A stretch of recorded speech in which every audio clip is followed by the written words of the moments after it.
un militaire renversé par d'autres militaires. Après 48 heures de confusion, le désormais ex-président de la transition, le lieutenant-colonel Damiba, destitué vendredi 30 septembre par le capitaine Ibrahim Traoré, mais qui refusait d'abdiquer, il faut bien le préciser, il a finalement accepté de démissionner dimanche 2 octobre.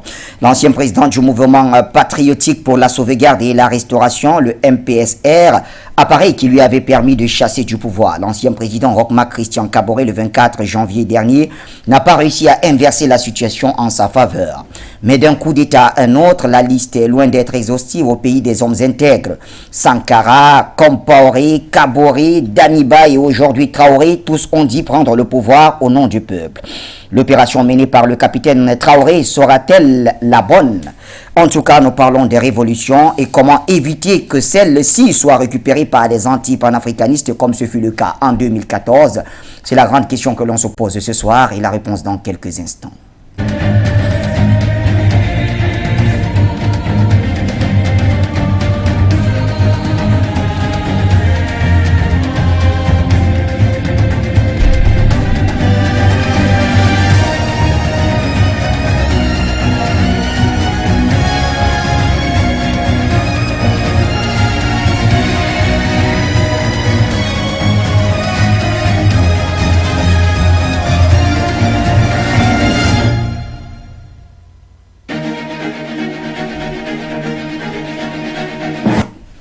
Bonsoir l'Afrique et bonsoir le monde. Bienvenue mesdames et messieurs à cette édition du Point sur l'actualité.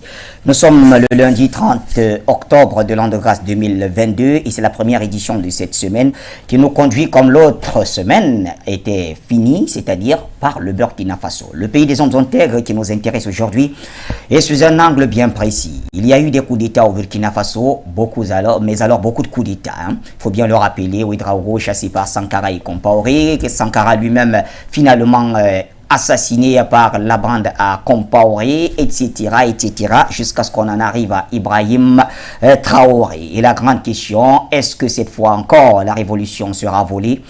On vous la pose cette question et vous nous répondez quand vous voulez. Les antennes seront ouvertes. Je rappelle à nos téléspectateurs qu'ils peuvent nous suivre sur toutes les plateformes de diffusion, sur satellite Eutelsat et Amos et naturellement sur Facebook, YouTube et bien sûr ceux qui ont téléchargé l'application sans oublier la 96.3 FM. C'est pour ceux qui sont à Douala et ses environs.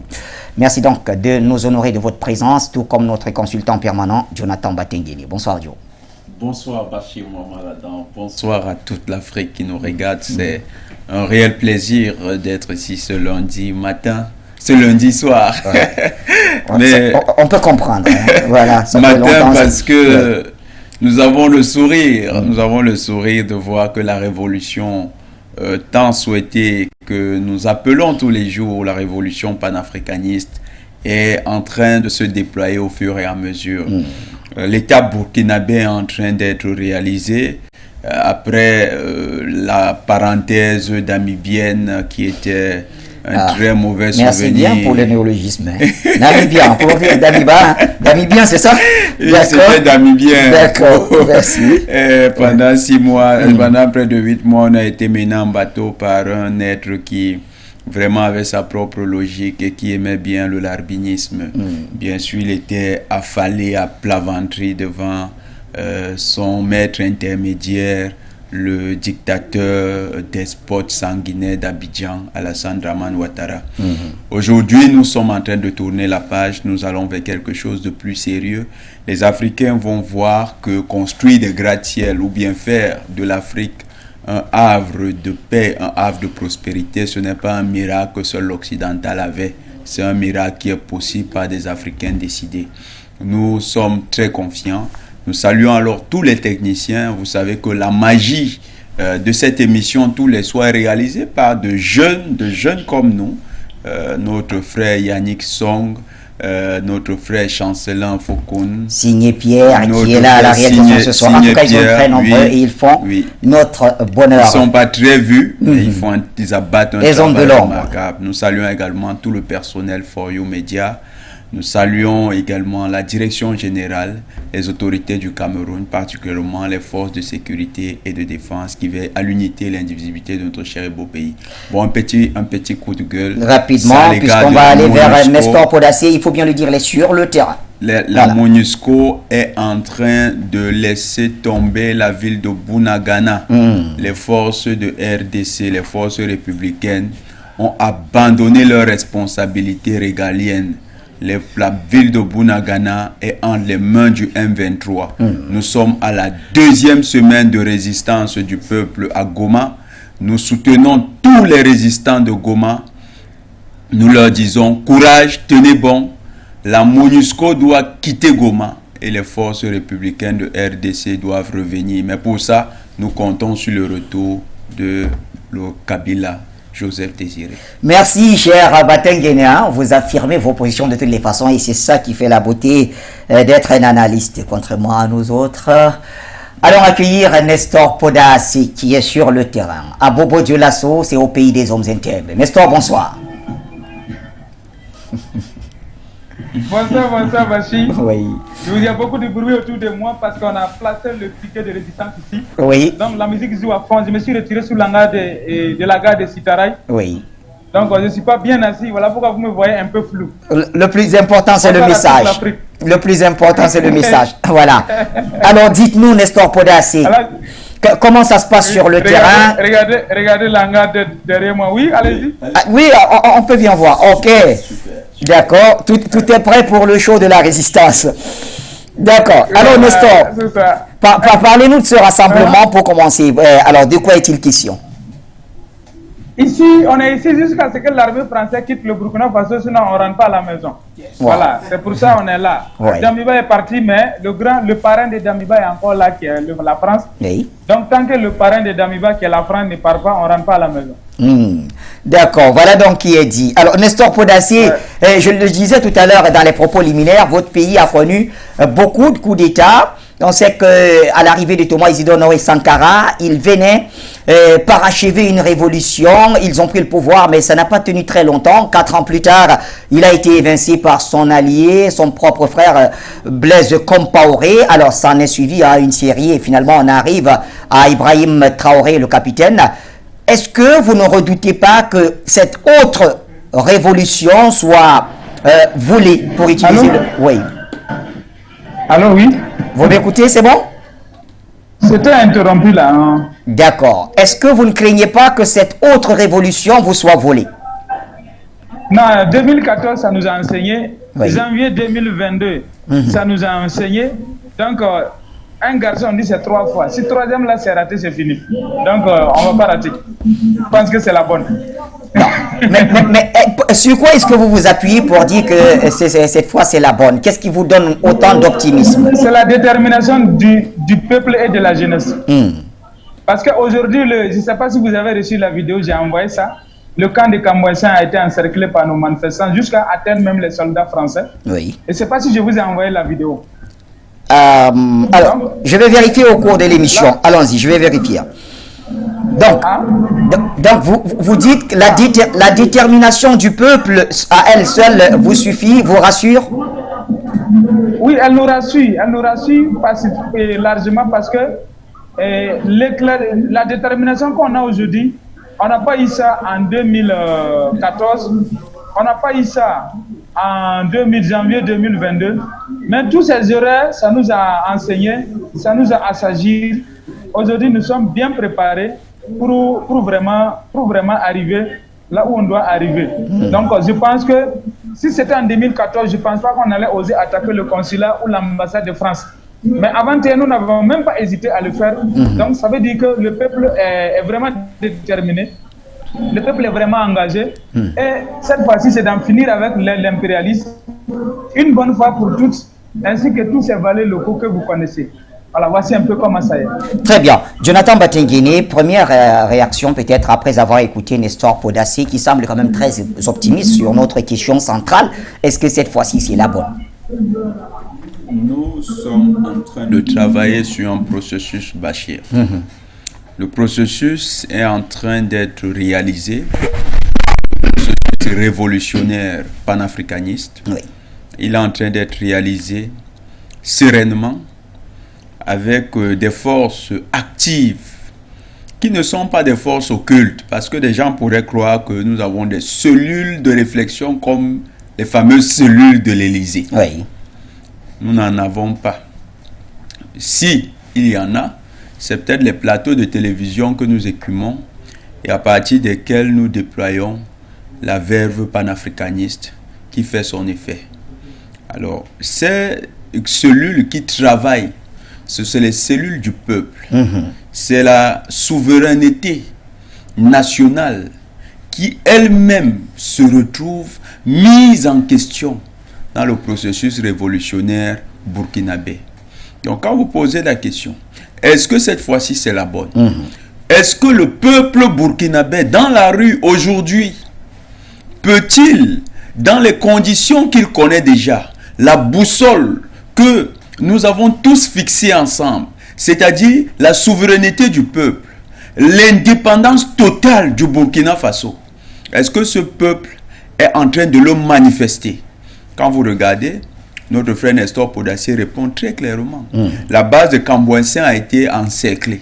La Cambouensin, c'est les forces spéciales françaises. Selon ce qu'on a appris, ils ont reçu des renforts qui seraient autour de 200 à 300 supplémentaires, éléments supplémentaires.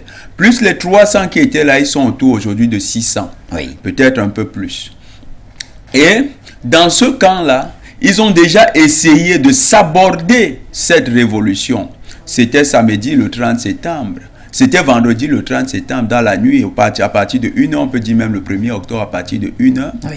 Ils ont essayé avec des véhicules blindés de revenir dans la ville. Et là, nous avons une démonstration de vigilance, de courage, de vigueur, mais surtout d'abnégation dans le combat. C'est les populations qui ont bloqué le convoi, qui, selon tout renseignement, auraient été en compagnie de Damiba pour l'installer à la présidence. Vous vous souvenez qu'on est quand même en Afrique, où la France a installé un président en RCA. Ils sont venus un matin avec un commando de parachutistes, et ce commando est arrivé jusqu'à la présidence, a installé le bonhomme qui lui-même, il dit qu'il s'est réveillé, venait à peine de se réveiller dans le cargo. On lui a dit maintenant tu es le président. Il ne savait pas où est-ce qu'il allait. Il s'est réveillé président. Et ce bonhomme, on a tous vu comment il a mené la RCA dans le gouffre. Oui. Donc, je parle là de l'opération Barracuda. Barracuda en RCA. Aujourd'hui, ils ont tenté avec Damiba, samedi. Donc oui, il y a des velléités de la part de la junte française. La junte française pense qu'elle peut encore recommencer ces mécanismes passéistes, dépassés, ces stratégies anciennes de barbouze, à une époque où le peuple est éveillé. Notre seule garantie, et c'est pourquoi nous sommes un peu plus confiants, notre seule garantie, c'est l'éveil populaire. C'est ça, la vigilance qui est désormais apportée à tout ce qui est fait comme acte révolutionnaire. Nous ne comptons pas sur simplement les militaires burkinabés pour aller bloquer l'armée française. Nous savons que dans un rapport de force, même si les soldats burkinabés sont sur leur territoire, et nous nous inclinons devant la mémoire des 4 soldats qui ont été tués par l'armée française, même s'ils sont sur leur territoire, par le rapport de force, les équipements, l'armée française est beaucoup mieux outillée. Oui. Elle a des éléments qui peuvent faire mouche à tout moment. Cependant, il y a le peuple, le vrai vigile, le gardien de la souveraineté, le souverain véritable, selon toutes les théories du contrat social et toutes les théories de la démocratie à l'occidentale, la démocratie libérale. Le souverain est le seul gardien actuellement au niveau du Burkina Faso. Comme ce souverain a protégé les autorités maliennes, comme ce souverain s'est dressé contre la CEDEAO, comme ce souverain s'est dressé contre la junte française, c'est ce souverain qui aujourd'hui est en train de protéger le capitaine Traoré. Vous avez vu Nestor Podacier avec ses hommes. Oui. Ils n'ont pas d'armes. Leur seule arme, c'est leur détermination. C'est ça notre force désormais. Nous avons la capacité nous-mêmes de contrôler nos révolutions avec l'engagement de chacun. Et les Français qui avaient un peu minimisé, parce que la tentative de samedi, oui, c'était une tentative de passage en force, oui, en vue de rééditer les exploits passés, je veux dire les forfaitures passées. Alors, ils ont voulu rééditer et ce n'est pas passé. Alors ils se rendent compte d'une chose, il faut revoir le logiciel. La brutalité, la barbarie, la sauvagerie de la jeune française ne peut plus marcher en Afrique. Les Africains sont éveillés, les Africains sont debout. Et nous sommes confiants avec tout le peuple burkinabé. Nous leur disons, redoublez de vigilance. Redoublons de vigilance. Il faut rester éveillé. Il faut regarder. L'ennemi a des soutiens dans la population. Des personnes qui aiment bien se plaire au larbinisme. Vous savez un peu la situation. Les larbins aiment se vanter. J'ai une chaussure Coco Chanel. J'ai un pantalon de chez Dior. J'ai 2 Petrus dans ma cave. J'ai mon fils qui ira à la Sorbonne pour faire ses examens. Voilà le propos de ces larbins. Ils n'imaginent jamais que l'université de Tombouctou a été le rayonnement du monde connu pendant 4 siècles. 4 siècles. Du 10e jusqu'au 14e siècle. Ils ignorent cela. Eux, ils sont toujours en train de prendre pour référence les universités occidentales. Ils sont incapables de construire de vraies universités dans leur pays, alors que c'est leur vraie mission. Venir construire ici le paradis que nous recherchons. Parce que le vrai paradis, c'est en Afrique. Donc, ces larbins-là, ils sont encore là. C'est des hommes, des chefs d'entreprise qui, dans leur business model, ont simplement la relation de subalterne avec les hommes d'affaires de la métropole. Ils sont toujours les PME qui gagnent tous les marchés de réflexion et d'entretien dans les sociétés, dans les multinationales occidentales. Ces gens-là, c'est des endocolons dangereux. Il faut les surveiller. Il faut surveiller toutes ces personnalités. Même le capitalisme. Nous ne sommes pas en train de dire que l'Afrique ne sera pas encore capitaliste. Mais notre capitalisme, pour l'instant, devrait être un capitalisme patriotique. Il faut que les hommes d'affaires s'engagent à défendre nos États, à défendre nos pays, à s'engager pour leur peuple, pour notre population. C'est ça.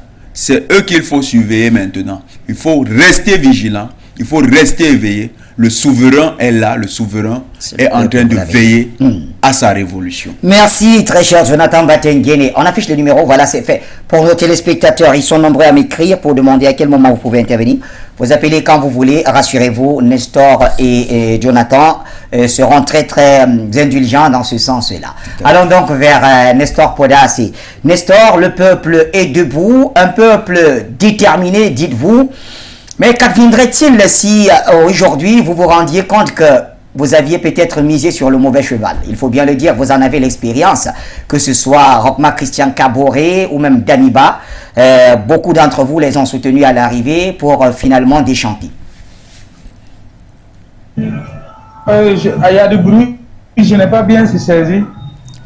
Qu'adviendrait-il si vous vous rendiez compte que vous avez misé sur le mauvais cheval, je mets ça entre guillemets, puisque il faut bien le dire, le Burkina, vous en avez cette expérience, nombreux ont soutenu Rochma Christian Kaboré à son arrivée, finalement ça n'a pas donné. Damiba est arrivé sous le soutien populaire également et on a très vite déchanté. Alors, est-ce qu'on ne craint pas une récidive?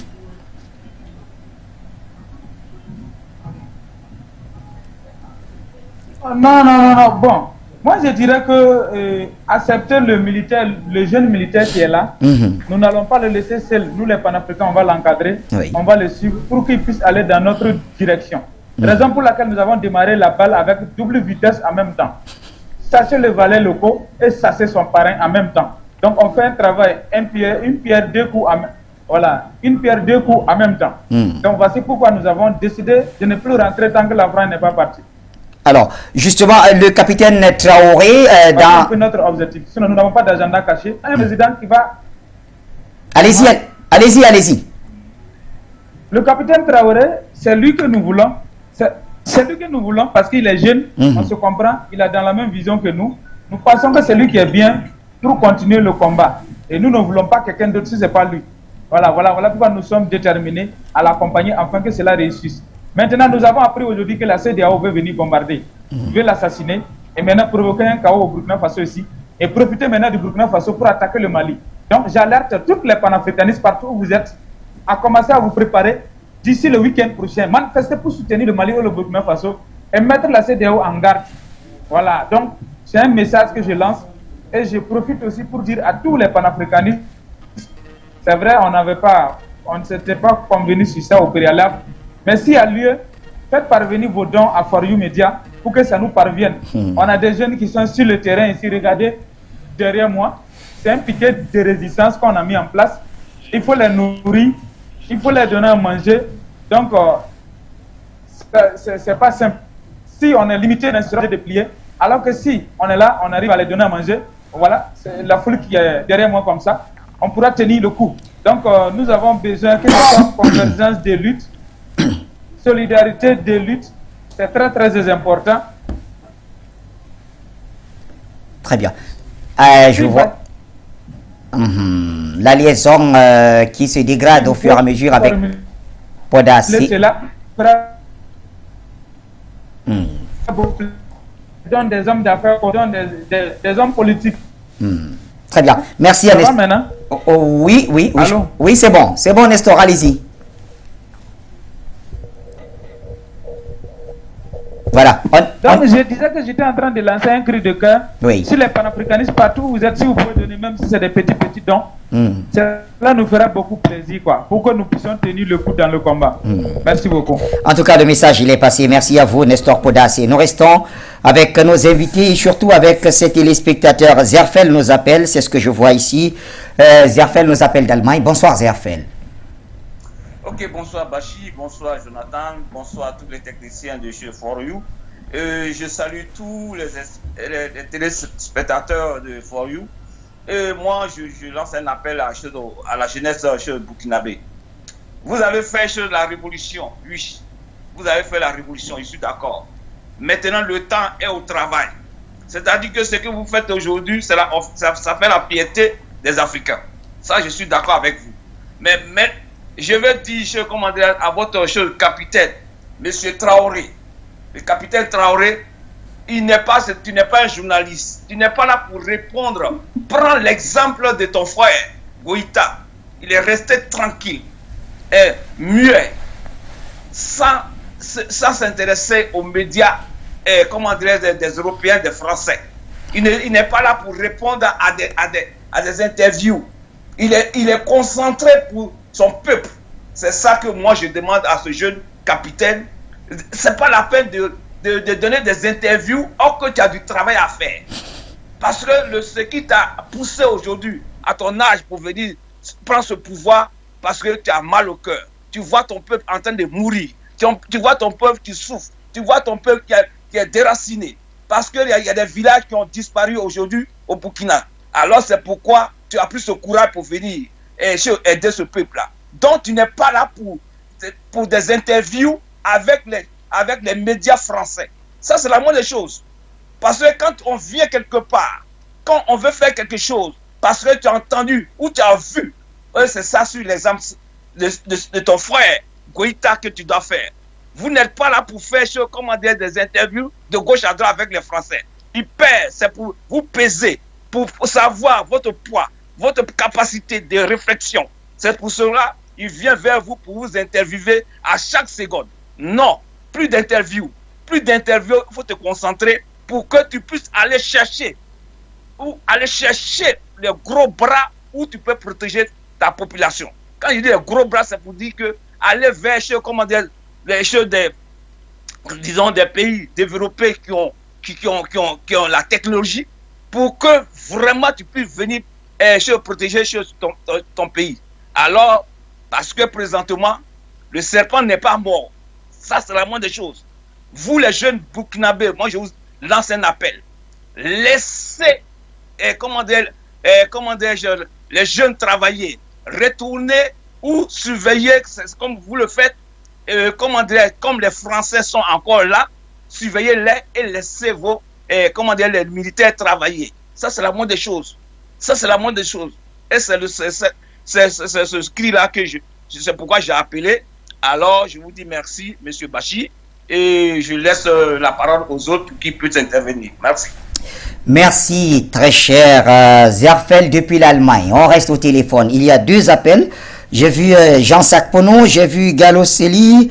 Eh bien, on commence par Jean Sakpono, c'est ça? D'accord. Jean, bonsoir.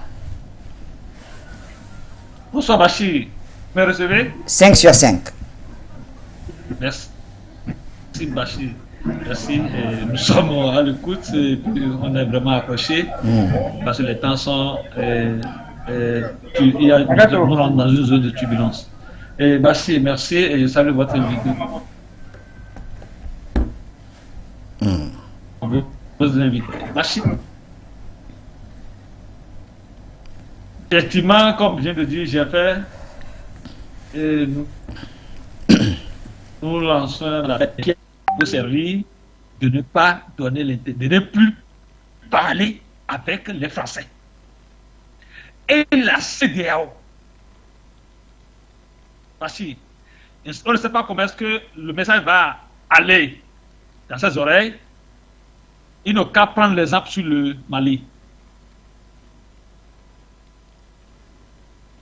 La CEDEAO, c'est un instrument de la France. Ce n'est pas qu'on le dit pour blaguer ou bien pour... C'est une vérité et tout le monde le sait. Alors pourquoi il faut appeler chien, chien, chat, chat? Ne recevez pas la CEDEAO dans votre pays.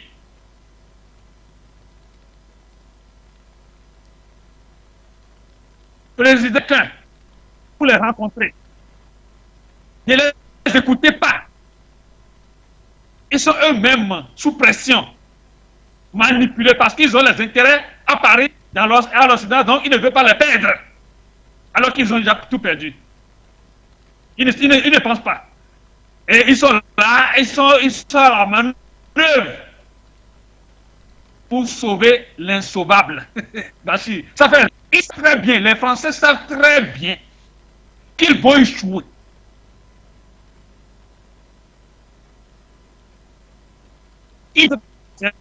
Vous serez contents.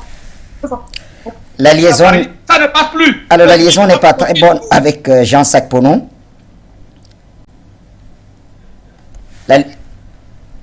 Jean, la communication.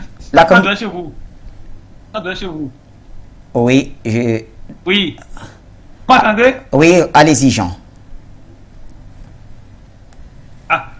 Donc, ce que je disais, est-ce que vous avez pu écouter ce que je disais? Oui, la grande partie. Vous pouvez poursuivre. On y va et puis on ira vers Gallo Célie tout à l'heure. Allez-y. Oui. Ça va?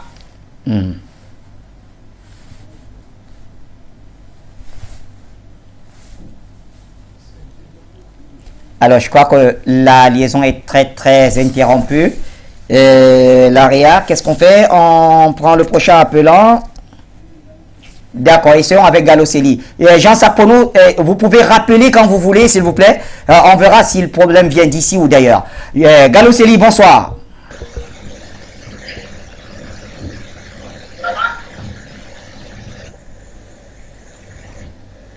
Allô, bonsoir.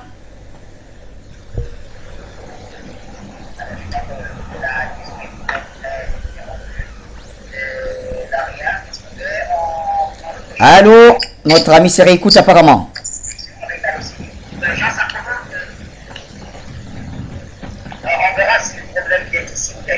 Allô? Oui, allô, bonsoir. Vous êtes en direct. Oui, bonsoir, monsieur Ladan. Oui. Bonsoir aux téléspectateurs de For You et à votre invité, monsieur Batengene. Et aussi mes hommages à mon frère Podassé. Oui. Monsieur Ladan, vous avez fait une émission ici sur les coups d'État en la zone CEDEAO. Oui. Et moi, j'avais appelé pour dire que de ces trois colonels-là, celui qui avait la tâche la plus facile, c'était Damiba. Parce que Damiba, lui, il avait déjà une feuille de route, le sankarisme. Et qu'on devait très vite constater son échec. Et c'est ce qui s'est passé. Il a échoué sur tous les plans. Il n'a pas fait le job. Il n'était pas avec le peuple. Il était flou. Il était très léger. Et d'ailleurs, il est parti avec sa veste à l'ONU parce qu'il savait que c'était son petit baptême avant son départ.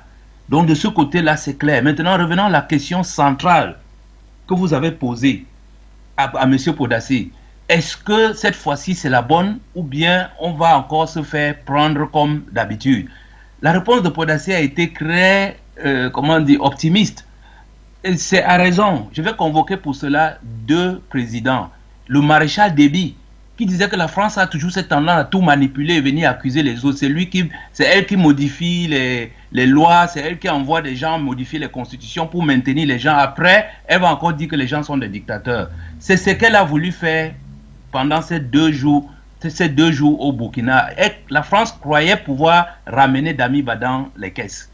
Mais ce que la France ne sait, ce que la junte française ignore, c'est ce qu'avait dit, là je convoque un deuxième président, le président Chirac. Il avait dit que l'argent qui est dans le porte-monnaie des Français appartient aux Africains. Et que pour des raisons de bon sens, il faudra leur remettre leur argent. Et que si les Français ne le faisaient pas, il y aura des convulsions. Je ne sais pas quand, comme le français est très compliqué, pour les parents d'enfants, ils savent ce que ça veut dire quand un enfant convulse. C'est-à-dire que ce qui s'abat sur la France, là, ce que la jeunesse est en train de faire au Burkina, c'est ce qu'on avait déjà vu au Sénégal, quand Macky Sall avait voulu mettre ce jeune politicien en prison. Mais la réalité, c'est que je vous dis, si les Français ne se retiennent pas et prennent les taureaux par les cornes, je veux dire, les soulèvements qui vont s'abattre sur cette junte va vraiment totalement les détourner. Mais ils ont toujours cet espoir des grands carnassiers, des grands voraces, en se disant on va toujours faire quelque chose. C'est pour ça qu'ils ont sorti leur fameux 7 conditions que Damiba lisait. Mais vraiment, ces gens ils marchent sur la tête. Monsieur a échoué, en partant, il dit que je vous donne la feuille de route. Mais c'est ridicule. Et c'est ça qui prouve qu'ils n'ont toujours pas compris là où on en est. J'ai commencé par dire que des trois colonels, celui qui avait la tâche la plus facile, c'était Damiba. Mais par contre, dans la situation actuelle, le nouveau capitaine qui arrive là a vraiment la tâche difficile, monsieur Ladan. C'est pour ça que votre question est vraiment centrale. Pourquoi? Parce que non seulement il doit appliquer le sankarisme, mais il va au départ bouter dehors tous ces rebelles, tous ces renégats que les Maliens ont chassés et que Damiba avait laissé s'installer au cœur de la terre des hommes intègres. Ça, donc il a cette deuxième mission. Troisième mission, il y a le courroux du peuple qui est fatigué d'être humilié constamment par la France. Donc mais il y a un ambassadeur là, mais qui faisait chier tout le monde à Ouaga. Donc celui-ci, je vous dis que la tâche de celui-ci est tellement plus difficile que Podasser a dit qu'ils sont déjà à la 2e vitesse. Il faut que les capitaines là, avec son équipe, ils se mettent à la 4e vitesse. Parce que cet ambassadeur doit partir. Et ces bases militaires qui sont là doivent également dégager. Parce que comment se fait-il qu'on a 2 ou 3 bases militaires au Burkina et on détruit des contingents entiers devant mais que font ces bases militaires? Dont leur présence n'est pas utile. Il faut qu'ils partent. Et c'est pour ça que je dis la tâche de celui, il faut qu'il mette les braquets, il doit être à la 4e vitesse pour s'en sortir, sinon le peuple va le descendre vraiment plus rapidement que Damiba. Voilà ce que je souhaitais dire, monsieur Ladan. Bonne soirée à vous. Également, très bonne soirée, Galoseli. Vous revenez quand vous voulez. Alors, Jean-Sac Ponon essayait tout à l'heure de compléter son analyse. Je ne sais pas si il est là. Est-ce qu'on peut retourner vers lui ou... D'accord, pas encore. Eh bien, nous irons tout à l'heure du côté de la Côte d'Ivoire retrouver Justin, qui essaie aussi de nous joindre pendant ce temps. Jonathan Batengene, je me retourne vers vous. Alors, on constate quand même que même nos appelants ont cet optimisme-là pour cette fois dans la révolution burkinabé. Et c'est vrai qu'il y a quelques bémols. Certains estimaient que le capitaine Traoré n'avait pas à aller accorder d'interview dans un média français, ce qu'il a fait, mais pour ceux qui ont écouté cette interview, la position a été quand même affirmée. Il n'est pas allé du dos de la cuillère pour dire qu'il est là pour les Burkinabés. Et il a clairement dit qu'il suit le peuple, revendiquer une diversification des partenariats et qu'il va se plier à la volonté populaire. Nous n'allons pas dire que la volonté populaire, parce que c'est un secret de polichinelle, sollicite le partenariat avec les Russes. Vous savez que Macron a fait défiler, le patron de la jeune française, a fait défiler dans les médias une bande de perroquets qui répètent à cri à gauche déployée que nous serions salariés d'un certain Eugénie Prigogine, que de Mathusalem, je ne sais pas si Bachir, vous connaissez à qui est-ce qu'on fait allusion. Permettez que je revienne à vous. dans quelques secondes. Il y a un appel en ligne direct. C'est M. Mamadou qui nous appelle depuis la ville de Ngaoundéré. C'est dans l'Adamawa au Cameroun. Bonsoir Mamadou.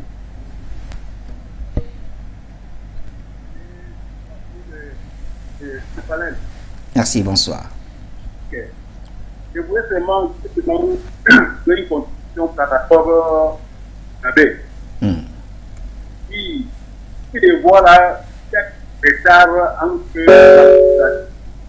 il faut que fasse beaucoup d'actions. Parce que la CDAO a fait une retard et je demande que prends aussi l'exemple du Mali. Ils ne sont pas une personne qui envoie au Mali aller prendre l'espérance de venir des fois. Ok, merci beaucoup. Merci à vous, Mamadou.